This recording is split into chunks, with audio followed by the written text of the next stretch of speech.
Hello, my name is Jacob Todson, and welcome back to the Wisdom of Odin. For the past few years, I have encountered people from all over the world who have told me about trips to the jungles of South America that led them to taking various plant medicines that help them heal from traumas, connect more to nature, and expand their understanding of what spirituality is.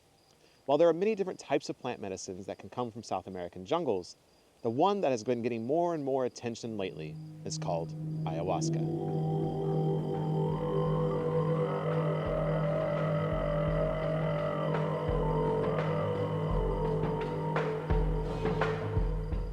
So hello, welcome back to this channel. So this video is not going to be very edited or anything like that. If you pay attention, I've been gone for a couple of weeks. I haven't really made any videos, and that's because I have been in the jungles of Ecuador, where I also got this beautiful, amazing poncho. And the reason I went to Ecuador was not to film a video, and I kind of made it a goal not to film while I was there, because I was there for a spiritual retreat with the goal of doing plant medicine, in particular ayahuasca. And so I didn't really record. I'm going to put some pictures up here for you. And this isn't really like a history documentary on ayahuasca. I'm going to give you a little backstory, but I mostly want to give some of my experiences in case it's something you're interested in doing. I definitely want to talk about respect of this medicine. I learned so much about it, obviously, while doing it. And yeah, so obviously I'm not in the jungle right now, but it was really amazing to actually do it in the jungle. And if there's anything you take away from this video, and if you want to do this medicine, definitely understand the depths of this medicine, and also understand that it is something so sacred to the people of South America and in the jungle. And if you're going to do it, I highly, highly recommend going to the jungle to do it and make sure the money stays within the tribes. That is the biggest things I'm going to talk about here, but I'm going to go into some more details here, but I hope you enjoyed this video talking about my first experience doing ayahuasca.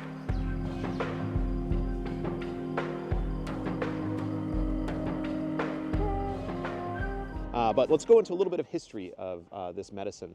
And so one thing about this plant medicine to understand is that it's been a part of the Amazon jungle, basically almost the entire whole of South America, for thousands of years. It's really impossible to say how long it's been a part of culture. I was able to visit the pre-Columbian Museum in Ecuador, in Quito, while I was there. And all the artifacts there are wild. And so there's so many artifacts I never knew even existed. This is something I wish we learned more about in schools, and in any art history classes. I have an art history degree, and I didn't learn about South American artwork. And I think that's a travesty, because this artwork is truly unique and very beautiful, and also quite strange. And you can tell that a lot of this artwork is heavily based on certain visions one may have while doing this plant medicine. So a lot of these artifacts are really unique, show really unique and very imaginative and expressive figures. Just going through and looking at everything, I was like, this is what I'm getting myself into. And we did have like a small tour while we were there, kind of talking about these artifacts as well. And a lot of these artifacts do have to do with the various plant medicines that are in the Amazon jungle and in Ecuador. Also, I haven't read the full article, but I know while I was in Ecuador, there was an article that released talking about a massive civilization that has been recently rediscovered in Ecuador as well. So the history of this place and the size of the spiritual community that existed here, it's truly awe-inspiring. So ayahuasca itself, of course, has been used by the people of South America for thousands of years. Possibly as long as they've been around. And the story changes based on the tribe, but typically, from what I can tell and what was told to us, is that God, the creator, provided these plant medicines to us. And I think there was also a conflict with God, the creator, which created disease, and the solution to these diseases was the plant medicines. And so ayahuasca is something that is very connected to a lot of the cultures and a lot of the tribes. One of the things that was shared with us is it's something that even babies are exposed to in microdoses, and then young children are even given full doses of ayahuasca within those tribes, because it is seen as a pure medicine. It's seen as something that helps you deal with your shit.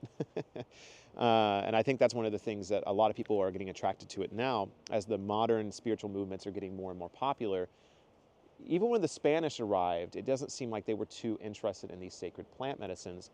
And maybe it's because it was kept from them, or it didn't really, I think there was something about it, being evil, obviously tied to the devil. I think there was stories about how there were bad witches or bad shamans that would give ayahuasca to like the Spaniards and stuff like that, and make them, purge and all these things. And so I definitely, think the Spanish kind of stayed away from it more so than we do now. And it wasn't until the 1900s that research really started getting bigger on this plant medicine. I know from my personal side of things going into shamanism is the research done by Michael Harner on South American shamanism. He does an extensive section in his book, Way of the Shaman, on ayahuasca. And so it's definitely something very heavily tied to spiritual movements. And this is also where it becomes difficult because the identity of ayahuasca tourism has become more popular. And the counterpart to that, which is people using ayahuasca and doing under the guise of people that aren't trained, or people who are not from this medicine, who have not received extensive training. I'm so lucky to have done it with a shaman that has been doing it with his whole life from his tribe. I mean, this guy literally had to take a canoe to come to us, and I think that's the way it should be done. I'm not saying that people don't have good experiences and people don't respect what they're doing, but I know there's so many ayahuasca retreats and ceremonies in the United States not done by people from the jungle, and not done by people from South America. And based on my personal experience, I don't think this is the right way to go. Again, I'm not saying that these are bad people. I'm not saying that you're going to have a bad experience. I just think that sitting here now in the winter of Kentucky, it's gray, it's oppressive. This is not where ayahuasca was meant to be done. It was meant to be done in the jungle. I was looking at green everywhere. I was looking at giant spiders. I was looking at all these colors. I mean, that's why, like this poncho attracted me so much when I purchased it there, is all of the colors. And ayahuasca is such a color-heavy experience that doing it in a place like that just only enhances it. It's a very careful balance, because I know when I signed up and I was starting to tell people, like someone asked me, like, why don't you just do it in Kentucky? Because there's literally a place to do it in Kentucky, like 40 miles from me. And it just never felt right. It really never did.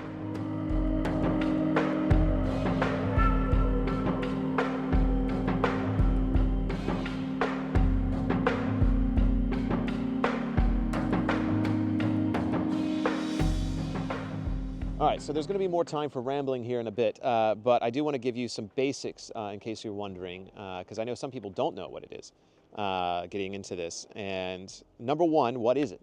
Ayahuasca is a vine, or the root of a vine, that is boiled down to create a tea that is then drank to create hallucinogenic effects. These hallucinogenic effects are often very internalized, do have the ability to connect you to what is known as the spirit world, and are very intense. This is a very, very heavy and intense medicinal experience. This is not marijuana, kids. This is something very, very intense.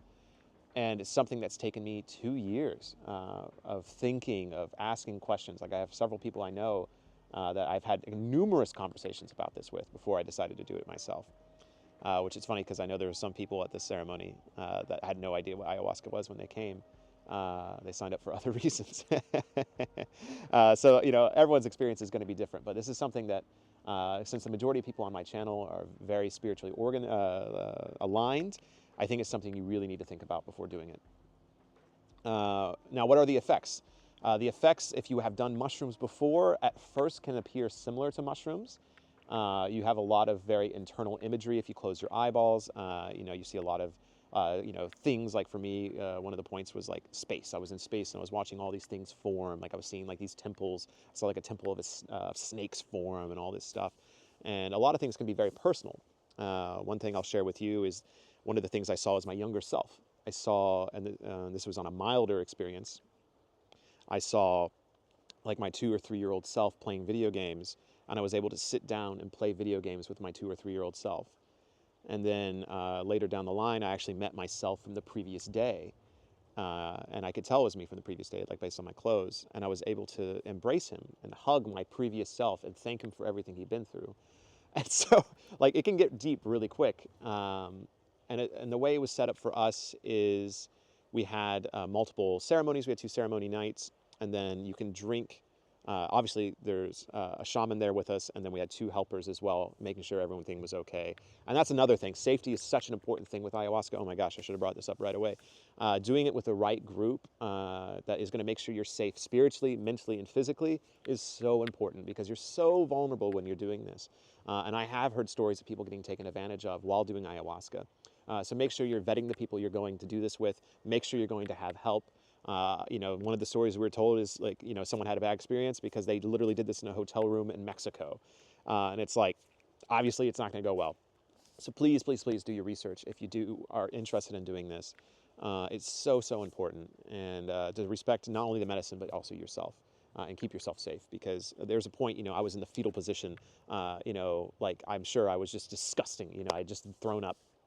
And I just felt so vulnerable, but also so taken care of because of the facilitators. And of course, I will leave a link down below to the facility that I went to if you're interested, but it's very small, so I don't want them to get necessarily blown up.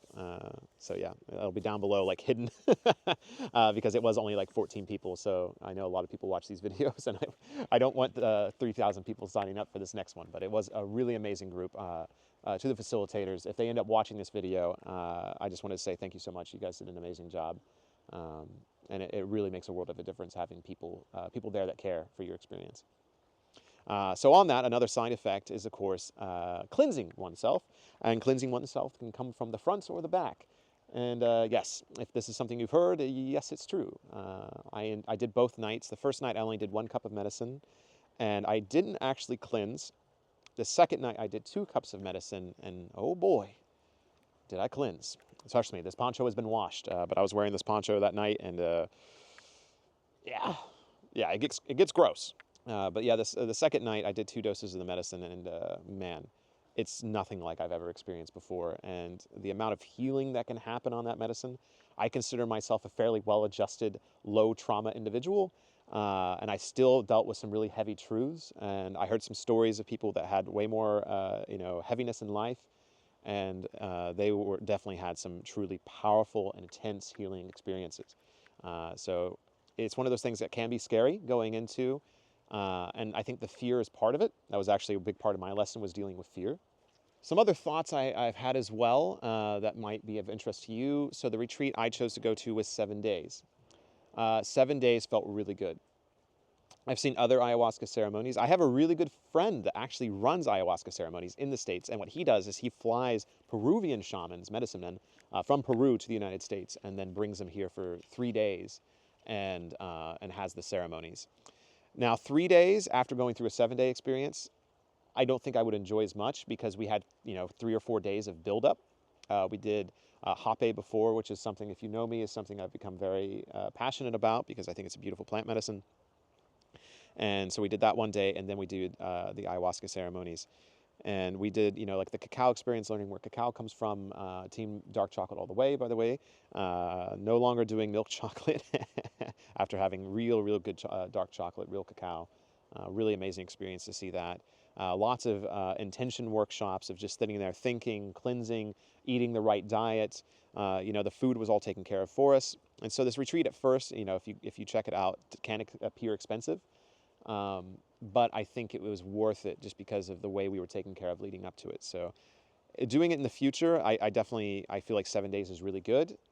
It's up to you what you feel is right for you, and right for your wallet. But seriously, like, doing this in South America, if you take anything from this video, please try to do it in South America if you can, at least for your first time, at least until you can build a network of people that you trust. It's worth it. It's scary, but it's worth it.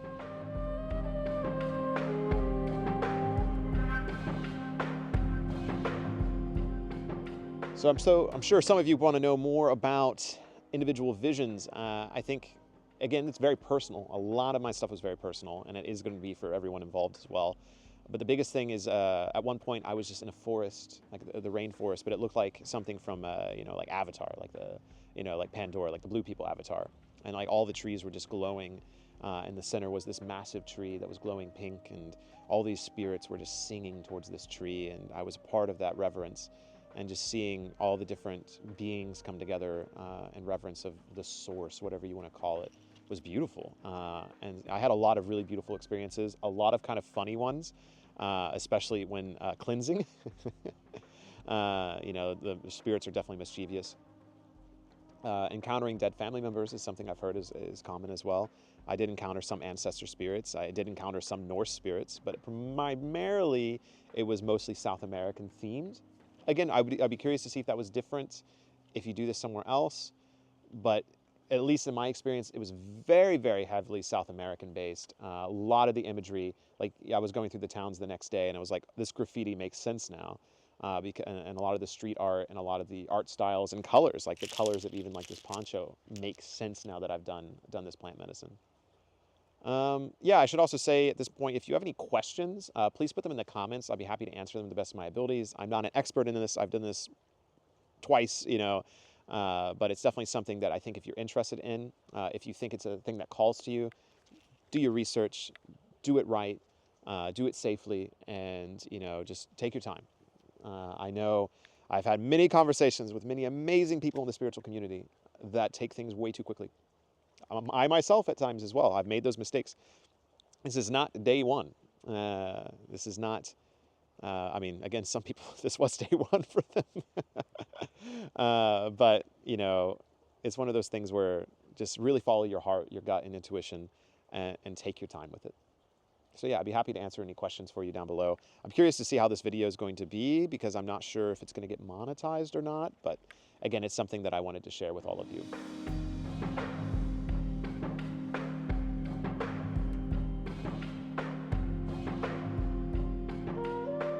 I think the last thing I'll share here is about healing in general. Is the healing journey is truly a journey. It takes time. And ayahuasca can be a part of that journey, but it is not the entire journey. It could be a big, big moment. But your healing journey can start right now. Your healing journey continues after you do plant medicine. And it's an amazing feeling. I've been on my healing journey now spiritually for probably 2 or 3 years, so even as long as I've been a pagan, as I've made videos on this channel, I would say I've not actually been on the healing journey. It's something that you get woken up to, and the more you walk it, the better you feel, but also the more sacrifices you have to make, the more pain you have to come to terms with. But as you fight through those things, as you become more connected to who you're supposed to be, it is truly one of the best feelings in the world. And I can personally attest to that. Is, the longer I've been on this healing journey, the more I've listened to the signs in my gut and my intuition and continued the work, the better it's been. So ayahuasca, it can be a definitely a good moment of that, but it can also, maybe be too much, I think, is if you only do ayahuasca. I have met people, it's like that's their only connection to spiritual healing and spirituality is things such as ayahuasca or mushrooms. And I don't know if that's necessarily healthy because there's so many other avenues of spiritual healing that can be just as effective. I've had very intense visions just doing drum trances, no medicine involved. Your diet can be a part of your healing journey, your mentality, your thought processes, the way that you use your phone.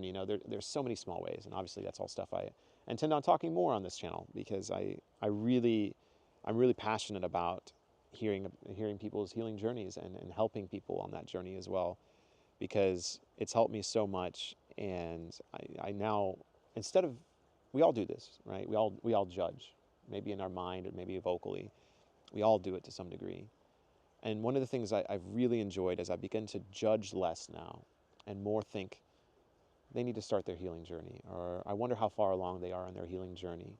And if I become, in a confrontation with them or in a conversation with someone, is I'm more focus on talking about healing. Like, hey, how's your healing journey going? What work have you done lately? And it's been a really magical thing to watch how conversations can really grow into something so genuine and beautiful when we go past the surface and we talk about our own spiritual journeys. So. All right, I've rambled on a lot, but I just really wanted to get some thoughts out, share it with all of you, because again, I wanted to make sure this channel continues to be about sharing. So I hope you've enjoyed this video. Let me know down below in the conversation what you thought. I got a lot of really great stuff coming. That's one big thing I was worried about going into this, is that I was worried that the spirits and the medicine would be like, it's time to give up YouTube or something like that, because I've heard about that as well. But actually, one of the things that I got from it is I need to keep going. I need to keep creating, that this is what I'm meant to do. So I have a lot of really great stuff coming. I have a really big content list here in Ireland coming up. I have, I'm traveling up north to go to the Heike Lunta Festival. So make sure you're subscribed to this channel. Make sure you sign up for all the good stuff. Support it if you can, because I have a lot of really amazing things coming. But thank you for listening to my ramblings. I hope you've enjoyed it, and I'll see you in the next video here at the Wisdom of Odin.